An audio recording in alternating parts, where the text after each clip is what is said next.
as in Mustafa. Welcome. Mr. Cooper, welcome. Abzi, good to see you. Just wait for Faris to join in. Oh, cool, got a few joined in there. Can't shout you all out. National League, Chris, thanks for tuning in. Michael, here we go. Here's Faris. Let's get him in.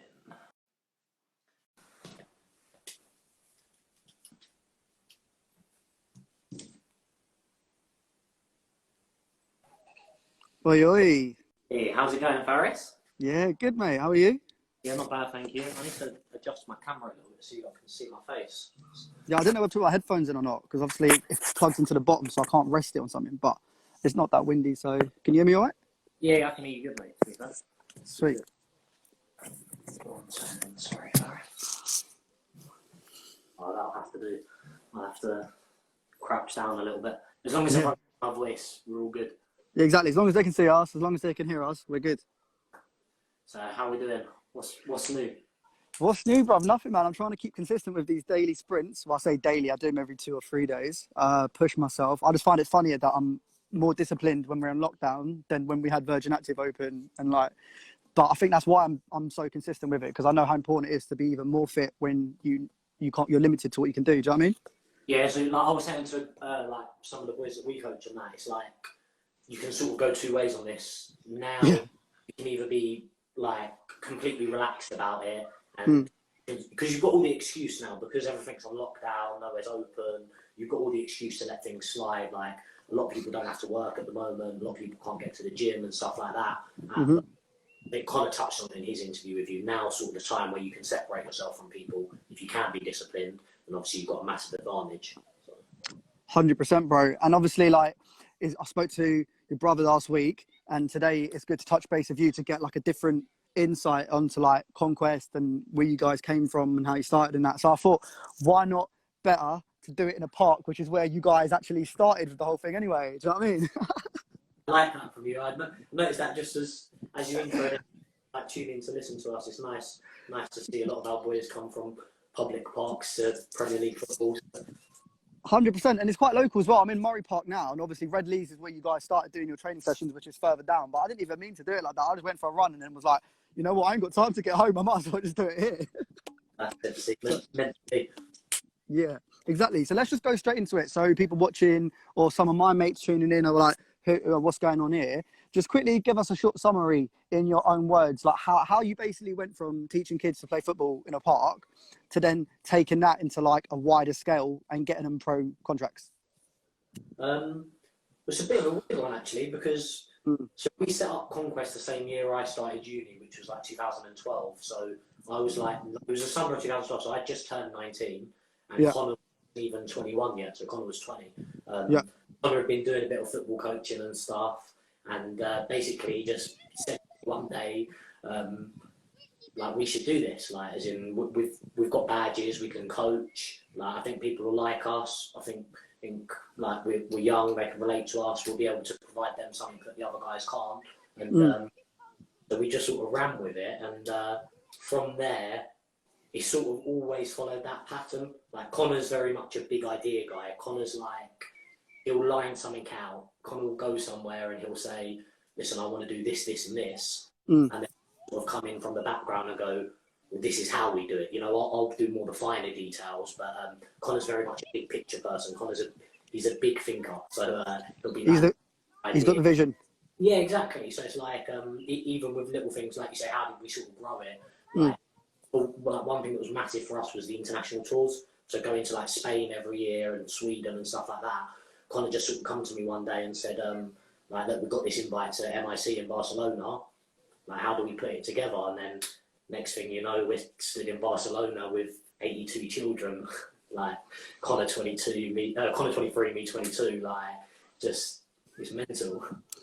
That is mental, but like, if we were to talk finer details, all the gaps in between, how would you say, or what would you say connected you guys to take you from Red Lees Park to then booking flights and going abroad and doing international tournaments? And like, you know, was there like a breaking moment, or do you think it was just loads of little things done properly over time? I think there is a tipping point, definitely 100 million%, but I think it comes as a result of consistent action. So, like, I'm a huge believer of how you do anything is how you do everything. And Yes, 100%. me and Connor are very much the people that we go out and get things done. So, like, take like so we started Conquest the same year I started uni. Like, going to, as you know, because you were there with me, I was going to uni down in Portsmouth, but I was still living in London. So I remember. I'm waking up at 5:30 in the morning, leaving my house at 6 to get to uni for 7, finish uni around 4 o'clock, driving straight from uni to our training sessions that ran from 5 p.m. to 10 p.m, coming home for like sort of 10:30, 11, doing an hour, 2 hours uni work, going to bed and then doing the same thing. Mate, that is actually mental because you've just reminded me. Do you remember you literally drove me sometimes from Portsmouth to London or London to Portsmouth? It'd be like on a Friday, if you wanted to come back for the weekend, you'd be like, oh, you're going back today. Oh, mate, that's actually mad. That's such a good reflection. So I just heard a plane. I didn't even know they were running. Like literally. As if I'm not inside. Yeah. Can you hear the same plane? I don't know. But anyway, you literally went from Portsmouth to London for lectures whilst lifting Conquest, which is probably at its hardest point, would you not say, the beginning, obviously, because the work. Like for us, for the start, like before you've got any base, it's so difficult to convince people what you're doing, especially the age which we were doing it. I mean, I'm talking about we were like late teens, early 20s, and we're trying to convince people, like, give us your 12, 13, 14, 15-year-old son, sometimes younger, let us abroad to Spain, let us handle his whole football future. And these are huge decisions people are making. Some people were taking kids out of professional setups. They were in academy setups, and they were putting them out and giving them to Connor and I, and saying, okay, you go do your thing, you run with it. Like, we believe you, we trust you. Like, doing that while simultaneously trying to get my degree after my master's was challenging, but at the same time, I feel like it was a huge part of achieving that success, because like you were saying, it's about, can you engage in consistent action?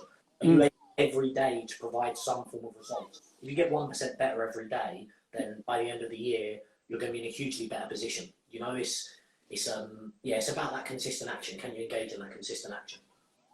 100%. And would you say that once you came towards the end of your studies, like when you finished in Portsmouth, you had a lot more time to focus on Conquest? Like, were you almost waiting for uni to finish so you could go hands-on?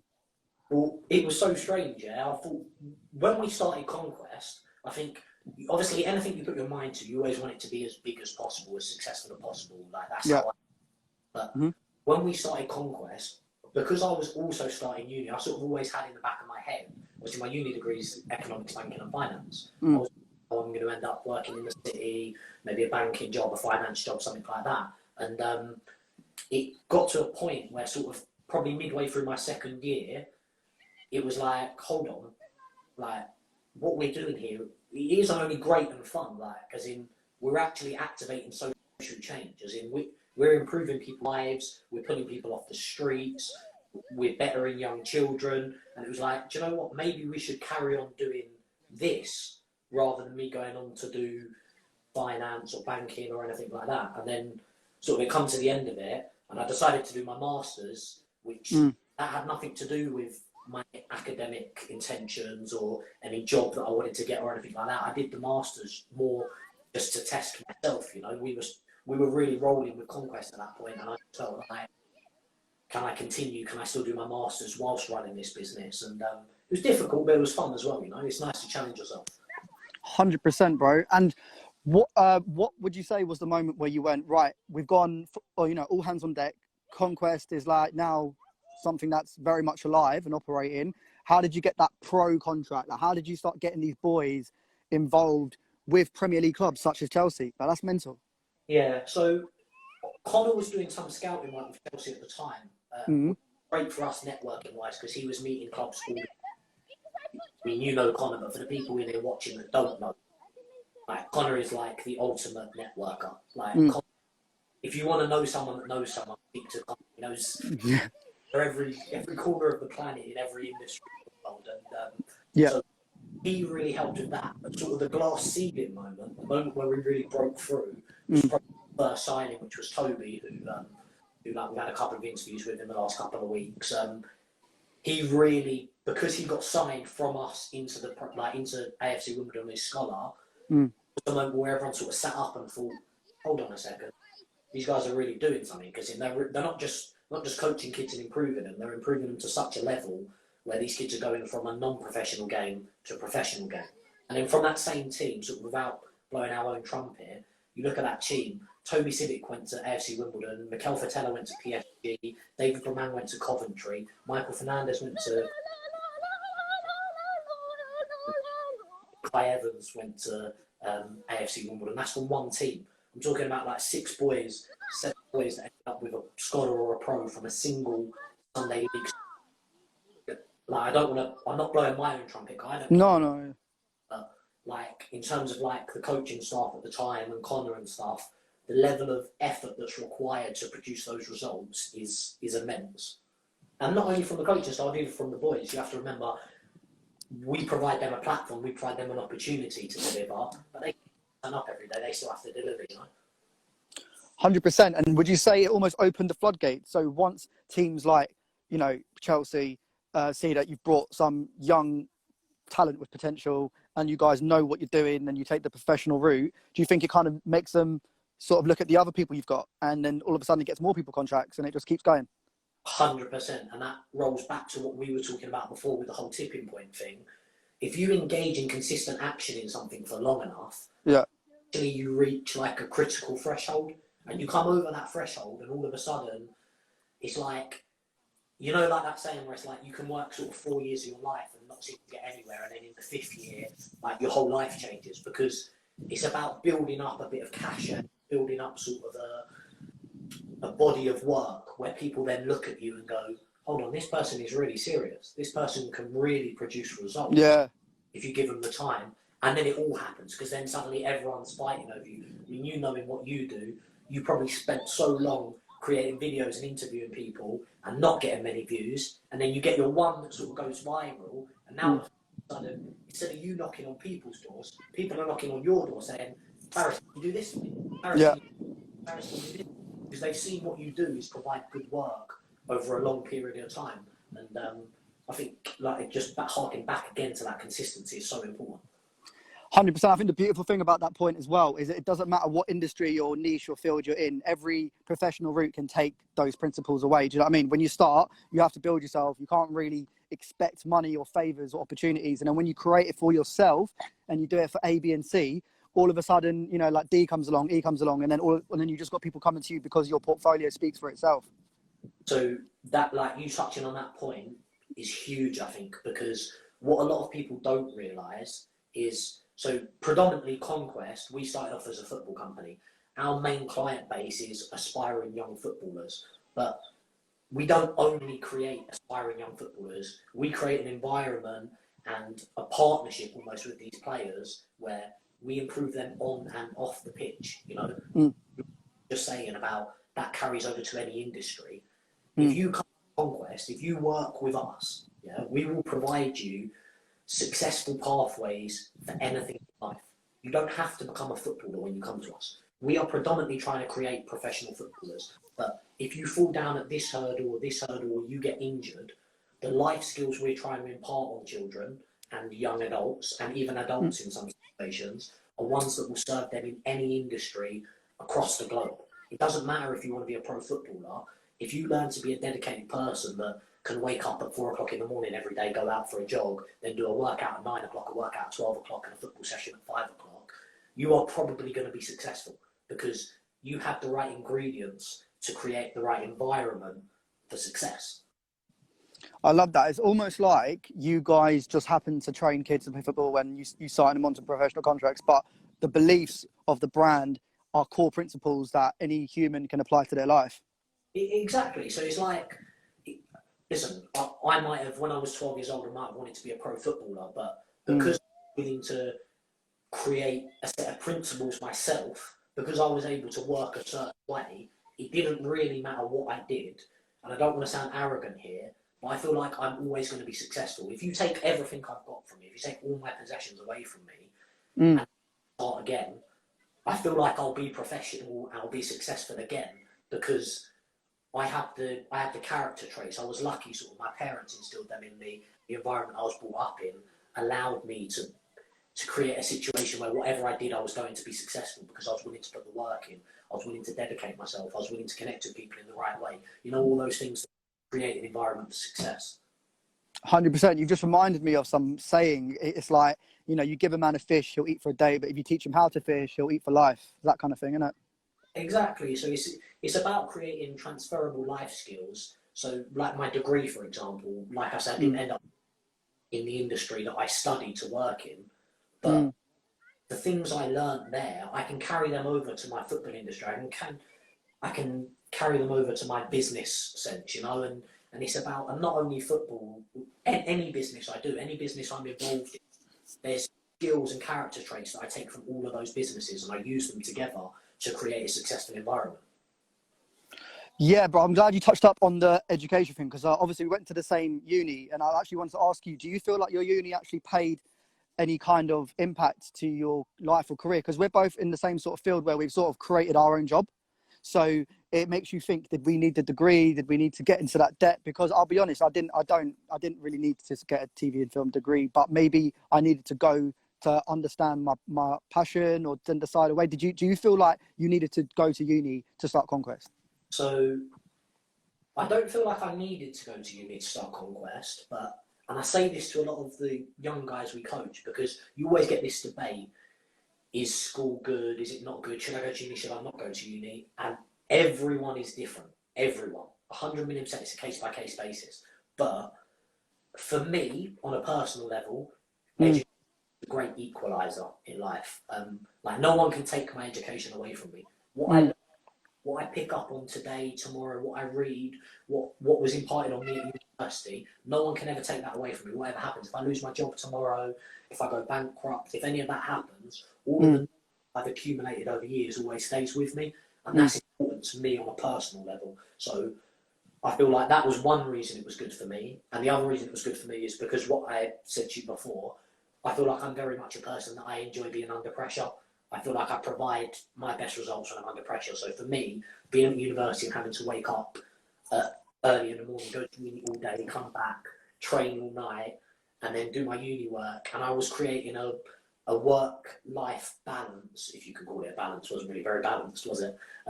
A work-life balance where I was always challenging myself on the cutting edge. I feel like that's the sort of person I am. I want to be on the edge. I want to be trying to challenge myself. Can I do this? Can I do that? Because it's like that, again, going back to the quotes, the sayings, you only know how far you can go if you're willing to test. Yeah. How go, do you know what I mean? It's not, there's no other way to find out. 100%, bro. And I can relate to that, what you just said, because it's weird. Doing these sprints in the park, have taught me a bit more about like things I can take away to like my professional route. It's so weird, bro. Like I'll do like a sprint, from like there to there, and then when I get to the bit where I'm normally out of breath and I start jogging, now I've learned that's the time I should push myself more, not start slowing down. Otherwise, I'm just going to keep getting slower at the bit when I just start to feel slightly challenged. And it's that same concept of, doing the extra hour, putting the extra bit of effort into your nights or your days or waking up earlier. It's the exact same principle. So that's like, again, you're saying there, that's like, that harks back to like my core principles, like what you just said about doing the work, doing the extra bit. Like, another reason when you know you'll be successful is like, I don't cheat. I never cheat myself. If I say to myself I'm going to do an hour's work, I'll do an hour in a minute. If I say to myself I'm going to read 2 books this week, I'll read 2 books this week, because in life, discipline will get you so much further. Yeah. Any like natural born talent, any natural born this, if your parents have got money, if you were born into the right circumstances, if you're disciplined, if you're willing to create an environment where you go, I'm going to do this, this, and this, you can achieve what you want in life. Everything's attainable. Everyone tells you, oh, it's extremely difficult to be a professional footballer. It is extremely difficult, but it's also there's a difference between simple and easy. It's not easy, you have to work very hard, but it's very simple. If you follow a strict regime, if you follow a set pattern of behaviour, there's a blueprint for how to become a pro footballer. There's a blueprint how to become successful in business. The blueprint's how to run your own business, run a successful brand. You just need to understand what it is and put together the steps and then have the discipline to be able to actually carry that out. And a lot of people, I mean, the difference between unsuccessful people and successful people 9 times out of 10 is they lack the discipline. They don't have any staying power. I'm willing to, honestly, I'm willing to wake up if I have to at 5 o'clock every morning and go to bed at 3 o'clock in the morning. I'll work on 2 hours sleep. It doesn't bother me. Like, you come test me. If someone wants to come test me, wake me up at 5 a.m., put me to bed at 3 a.m., I'll be there every single morning. 100,000,000% I'll be there because I know what I want to achieve and I'm willing to do what I need to do to get there. And most people just aren't willing to sacrifice what they need to sacrifice. Bro, I love that because it's kind of like, you know what it is? What you just said, yeah? I think there's a difference between hard work and difficult work.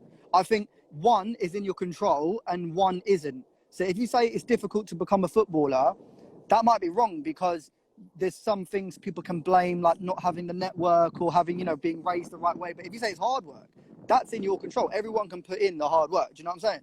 100,000,000%. And that's what you're saying there. There's no substitute in life for being undeniably good. You can ignore me. If I provide the best, if I'm, imagine I want to be a pro footballer. If I do utmost work, and obviously now we're not talking about things that are out of our control, so injury, things like that, ignore those. But assuming all that goes well, if you give me everything in my control and I tick it all off, if I'm undeniably good, you can't ignore me forever. Messi wasn't ever going to get missed over because he was too good. Ronaldo was never going to get missed over. He worked too hard. He was too good. You can't ignore people that are undeniably good at something. If someone works hard to meet an end and they get there, then you're not going to be able to ignore them ever. But hard work beats talent. So if you're talented but you don't work, there might be like Messi's and Ronaldo's like hidden in Brazil, Portugal, Argentina, who just never get found because, and would you say that's down to bad luck because they don't have the right support system around them? Or would you say it's just because they didn't work hard enough? Listen, I think you and I, and probably most of the people watching, we won the geographical lottery because we were born in England, London, so we have huge advantage, like abject poverty. I agree. Brazil or Afghanistan. But equally, look at people that were born in abject poverty and probably our two industries are the best example of it, which is sports and media. So the biggest example, one of the reasons why I love sport is because your sporting ability doesn't depend on where you're born. It doesn't depend on your parents' socio-economic background. What it depends on is your pure raw ability. So if you look at a lot of sports stars, particularly American sports stars, your LeBron Jameses, your people like that, these are people, single parent backgrounds, inner city, abject poverty, your Neymars, people like that, Sadio Mane. These people worked extremely hard to reach an end. So sports and media are two areas where that can really, really, really happen. So like music, obviously the music industry is massive for people born in abject poverty. So for me, it kind of reminds me of something I saw in the comment earlier. I don't know who said it. Someone said like you create your own luck. So I think people need to fizzle out the idea of luck a bit more and believe more in the concept of hard work. I think me and you might have had this discussion a little while ago one time. I can't think where we were, but some people say like, "Oh, you're lucky for this, you're lucky for that." Like,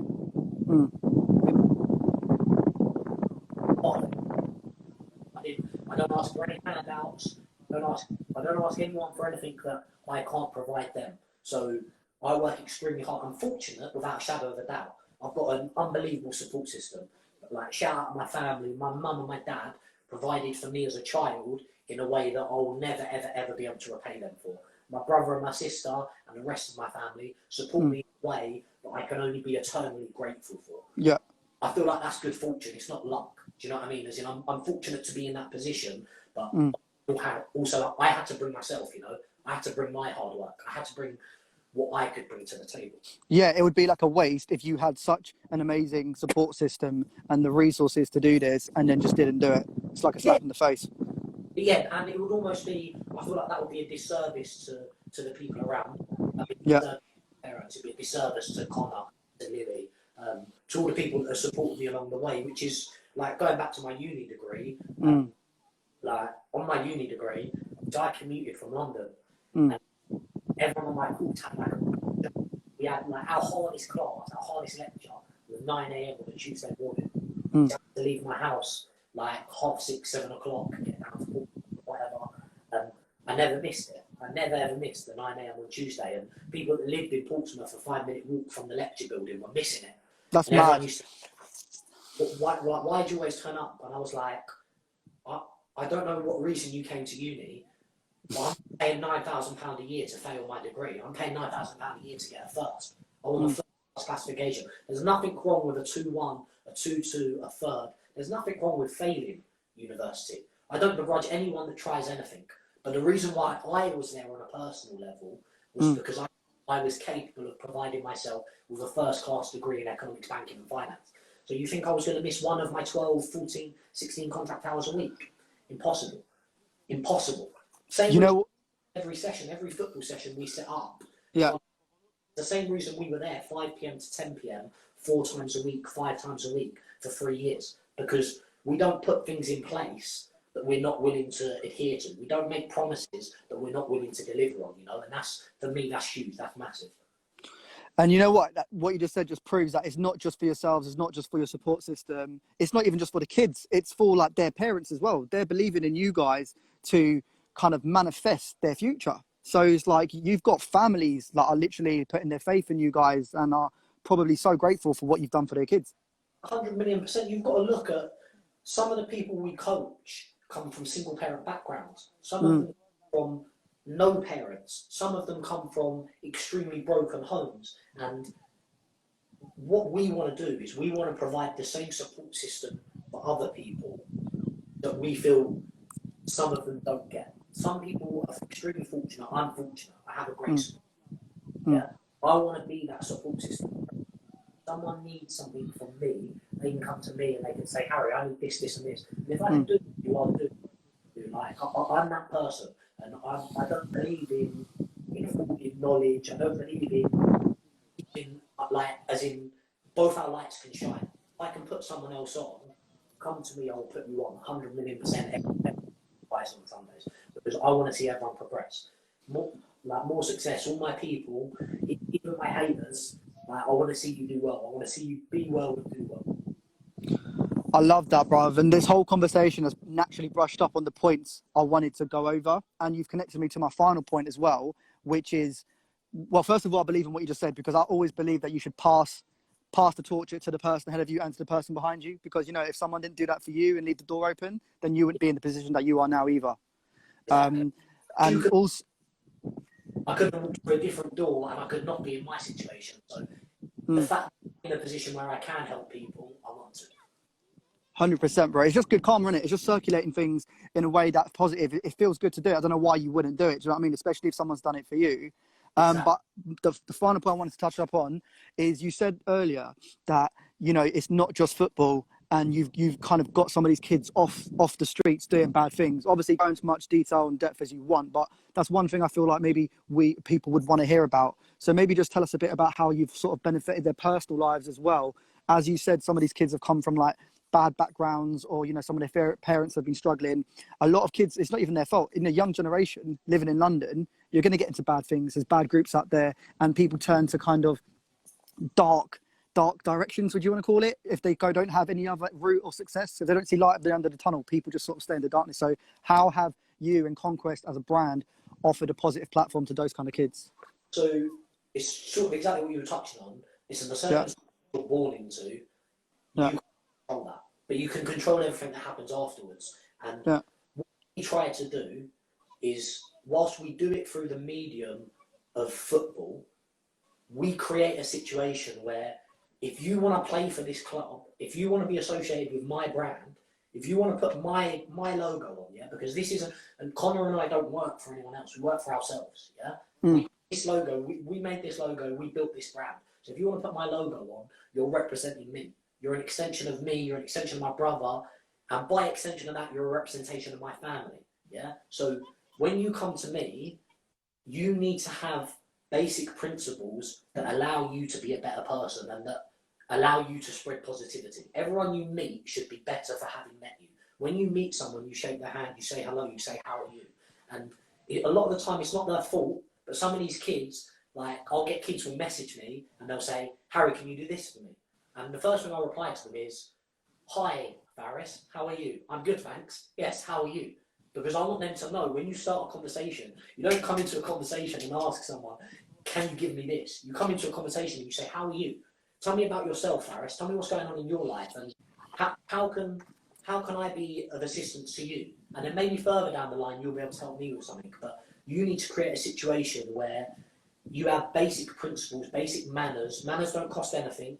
Be polite, open doors for people, respect other people, like all these basic things, shake someone's hand when you meet them. If you meet anyone we've ever coached, yeah, I don't care how hood, how ghetto, how anything they are, the boy will stand up, he'll come across to you, he'll shake your hand and say, hello Faris, how are you?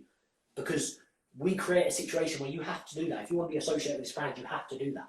You need to be a polite person. You need to be a nice person because, like what we were just saying before, you don't get anywhere in life being a negative person, being a bad person. So, Bro, that is so sick what you just said, bro. Because it just reminded me of the times I've come in to see you guys for a meeting or to do some filming or even just, you know, whatever. And I've just straight away just noticed like these kids just straight up, like they drop the ball, they come shake your hand, they look you in the eye, they see how you are. When we've gone for Nando's afterwards for like meetings, like, you know, just basic little things like that, that you start to honestly think like without, you know, having that kind of thing like drilled into them, they wouldn't have had it. So you're almost like teaching them life lessons as well as, you know, football. yeah, 100 million%. It's funny. I like picked up a saying recently. Yeah, it's like, you know, like we'd walk around like our office building for example, yeah, and you might say like, oh, Samir, pick that up.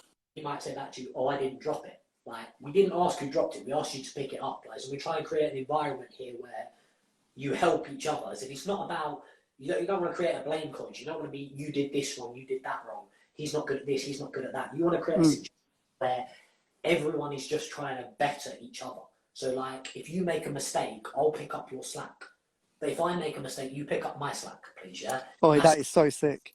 It's an unspoken thing where in this culture, you know, if you ask any of the, especially the extremely tight circle, a few of them are seen here watching, like your Samirs, your Markels, your Ronans, people like, you ask any of the like real tight culture, you want to surround yourself with people that you can rely on. And I'm not talking about people that will join you at a party on a Saturday night and jump on your table because you're paying for it. Yeah. I'm talking about people that when you're in a real bad situation, when you really need help, they're there for you. Like, do you know what I mean? On an emotional level, on a personal level, there are people that will genuinely support you. They want to see you do well. They want to see you progress. And when they see you slacking, they will pick up the slack, but they will hold you accountable for it. You know, I know, Faris, I know you're better than this. So I'm not dragging you down, but I know you're better than this. You can do more than this. Markel, I know you did a 5K today, but that's light for you. You should be doing a 10K. All these things, like, they're accountability partners. You know, they're genuinely here to build each other up. And anyone that tunes into our lives, to be fair, I don't do the 12 o'clock live for football, but I do the 5 o'clock for fitness. You'll notice we create a situation where, I know it sounds silly, but it's the little things in life that are important. Connor will say this set of 20, you have to do 20 press-ups. I might only get to 15 press-ups. I'll jump up and say, I only did 15, 20 was too hard for me. A lot of people jump in and say, I only did 14, I only did 16, I only did 18. We're not creating a situation where you have to lie and create unrealistic expectations for each other. Where I did 20 and it was... Life isn't easy. Life is hard. Life is a challenge. And what you need to do is you need to create a situation and surround yourself with people. In situations where you can't quite reach where you need to reach, they'll push you that extra bit so you can get there, you know? 100%, bruv. It's not about getting it perfect. It's about doing your best to make sure that you're continuously growing and progressing, innit? Have you ever seen an example where that principle you kind of drill into kids, which is always have each other's back? Have you seen some of your boys do that off the pitch and then on the pitch as well? So off the pitch, I mean, I don't want to go into too much detail because, like, I'm condoning it, but, like, for example, if there was an incident to break out, say at a game, people used to feel like we were quite aggressive as a club. Yeah. We were aggressive, but I knew when I looked left and when I looked right, like if I looked left and Connor was on my left, I looked right and Lily was on my right. I know what these people have sacrificed to get to the point they're at. So I know they're willing to lay it all on the line for me. And my players know that. I don't want to sound selective, but I don't want players around me that I can't rely on. Like when we're in the trenches, someone that can score a hat trick after we're already 3-0 up. But you're a front runner, my friend. I don't need front runners. I need someone that can get down dirty in the trenches when we're 1 down, 88th minute, can grab everyone by the scruff of the neck and say, you need to step up. Ask any players. When I used to pull certain players at half time, 60 minutes into the game, I'd call them over. Game would be going on, I'd call them over and I'd say to them, you need to step up because you are better. You are a leader in this team. You need to be the person that steps forward so that everyone steps forward with you because everyone on this pitch is looking forward to you. And if you don't provide that level, then no one's going to reach it. No one. Because in life, there's leaders, there's followers, there's all types of people in this world. Yeah. But unfortunately, some people are in a situation where others look to them and they need to do things first. They need to be the trailblazers. And even I think you'll probably agree with me, Faris, you're that sort of person in your industry. You've not gone and worked for someone else. You've not gone and got a job with someone else. You're on the fly working this out by yourself. You're doing your own thing on a day-to-day basis, providing yourself with jobs, creating opportunities for yourself.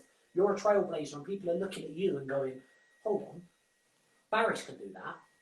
Maybe I can do it. Like you're inspiring, without even knowing it, you're inspiring a generation of people below you, the next people coming along, people that you don't even know, people you've never spoke to. They're just seeing your story and they're going, wow, this guy is like, he's just enjoying his life, doing what he wants to do, and he's succeeding at it. Maybe I can do that. And it might not even be in the same industry, it might be in a different industry. No, 100%. I appreciate that, Harry, as well, because sometimes it goes back to that leadership thing you said and the beliefs of conquest. Like, there's been times where, like, I might have been a bit demoralized 1 month, or I didn't earn as much money as I wanted 1 month, or, you know, I'm just sort of thinking, is this project even worth it? And then I turn around and then there's like 2-3 videographers like, bro, we gotta carry on. Like, I wouldn't even have got this job with them if you didn't bring me in. I'm now working with them, and that's because you introduced me to them. Like, then I had these realizations every, like 3 or 4 times a year where no matter where I am or what I'm doing, I realize like that this movement we've all created can't stop now. There's too many, even if I don't believe in myself, there's people relying on me. So I have to just keep going. Yeah. And you know what, yeah, I didn't even touch on that, but you just, that it's so true, yeah. Like, probably when I started Conquest, like I was saying, I had every intention to probably end up in the city. But you come to a situation where now it's not about you anymore. It's not about you, it's about around you. You've got a conglomerate of people who are now relying on you to lead the way. They're relying on you to create this opportunity or that opportunity. And it's pressure. It's also a nice thing that I've got, like, I'll put all my people you can be on my back. I'll put you on and I'll bring you all the way. Like I enjoy doing that. Anyone that's linked or close to me knows, like you're saying about your videographers, the same thing. People that work for me, people that work with me, people that play for me, like I will go to bat for you. Trust me, I will go to bat for you. Stand you up against the next guy. I'm backing you all the way, and I'm supporting you, and I'll provide for you in any way which I can. And you know what the best thing about that is? When you become bigger than yourself, it's the sickest thing ever, because it's not just about you trying to figure out how to make it best for you. You've created something now where you need a team, and it's grown bigger than yourself. So when you look to your left and you look to your right and you see people building something, it's just sick, because then you realize that when your ego is taken out of the equation, you're a small piece of the jigsaw. And even if you started creating that jigsaw, it's now going to become something bigger than you would have ever dreamed of. So in a way, you only benefit more when it does become bigger than just yourself. Does that make sense? Exactly, because now all of a sudden you're not optimizing just for you. Like when you start, you're optimizing for you. You're realistically, when you start anything in your life, the way the way Western societies are built, you're probably trying to earn yourself as much money as possible. That's realistically what most people start their jobs for. They're trying to earn a good living. Yeah. But once you start building something, creating something, now you're optimizing for all the better things. I'm trying to create pro footballers. I'm not. The money comes. Listen, the money comes and goes. The money will come separately. If I do a good job, like I will have things in abundance. I will have the things I want in my life in abundance if I do a good job. So I'm no longer optimizing to try and make money for myself. I'm trying to create a platform where I can create. Say last year I made 5 pro footballers. This year I want to make 10. Next year I want to make 15. Like I'm optimizing for completely different things now. I want to provide. We created this in London. Sorry, excuse me. We opened a branch in Monaco. Yeah. I want to be the premium sport service provider across the globe. I don't want kids in London being the only people that can access my services. I want it up and down the country. I want it across Europe. I want it in America. I want it in Africa. I want it in Asia.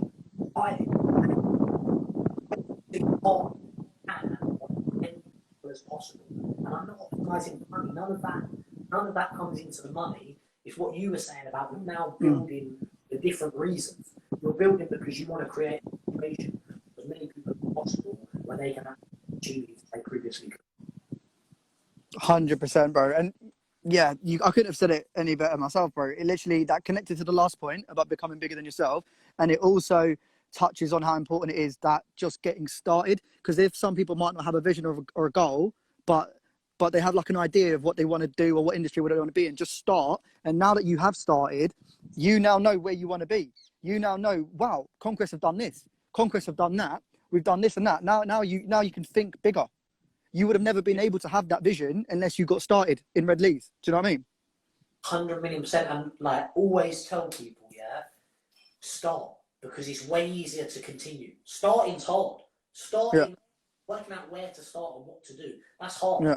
Continuing's easy. Like when we started these lives 2 weeks ago, I got back from Mexico, yeah? Like I was going to do them if there was one person in every day. If one in and I can impact one person a day, that's brilliant for me. But continue is easy. Once you've done it once, you can do it again and again and again and again. You can create a situation where you just perpetuate the same, not the same content, but the same delivery. You know, you're delivering a session every single day, twice a day. That's easy. It's the starting that's hard. The first time doing it, the first time providing a service, it's the first time creating the business is difficult. But once you've created it, continuing on a daily basis it's almost fun, to be honest with you. If you're doing what you enjoy doing, to continue doing it is easy. 100%, bro. I think we've touched up on pretty much your whole journey from beginning, and it's so nice to hear it from a different perspective, because you and Connor, in a way, you've had the exact same journey, but from different perspectives, different responsibilities, different opinions.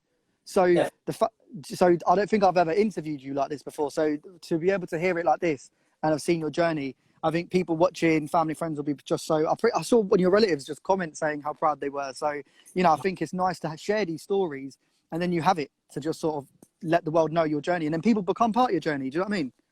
And I just, on that note, all the people, like, part of my journey, obviously, like I said before, shout out my mum and dad, created an unbelievable situation for me. Shout out Connor is like, to me, like, he's an incredible visionary. This is a guy who you could tell him, like, listen, we need to coach 1 million kids by the end of the week, yeah?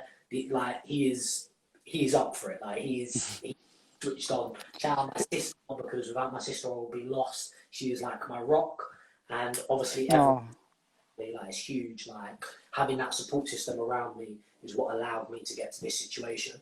So mate, I'm sure they all super grateful to hearing that, bro. Honestly, man, it's been so good to watch your journey. We've sort of collaborated a couple times along the way. Every time something's made sense, we always support each other in it. Your business, my business.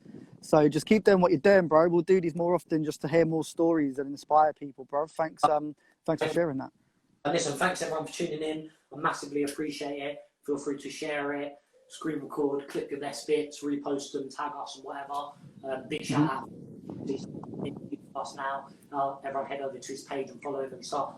Like, his content is like A1 top notch, trust me. Oh, mate, Harry, absolutely amazing. And finally, do you reckon you could just let people know what to expect in the future? Like, obviously, we're in a bit of a pandemic at the moment, but the rest of the year still exists. Anything people can wait for? I'll be honest with you. Obviously, in sort of the last couple of years, we expanded out to Monaco. Keep an eye out for us. We will be at more international locations. I don't know exactly when now because of the pandemic, but there's a few that have been in the pipeline for about 6 months a year. And when this pandemic is over, like, you'll see us. It's not just London, it's not just Monaco. You'll see us globally. Jeez. And obviously, shout out some of my guys. I know a few of them are in here, like pros coming. They're not pros yet, but they will be. There's a lot of people in this chat. I'm not going to name them because I don't want to put that pressure on them. They know who they are. There's people in this chat. They've commented, they've watched, they support it. They will be pro football. Because what we were talking about earlier, they put the effort in, they put the work in. I know they're getting there. In my heart, I know they're getting there. Big things, bro. Harry, man, I think you poured a big piece of your heart out today, and everyone's super proud to have heard that, especially your family and friends, all the boys on the books. Wishing everyone else a great day. Thanks, Harry. Until next time, yeah? Take it easy, bro. Yeah, Love.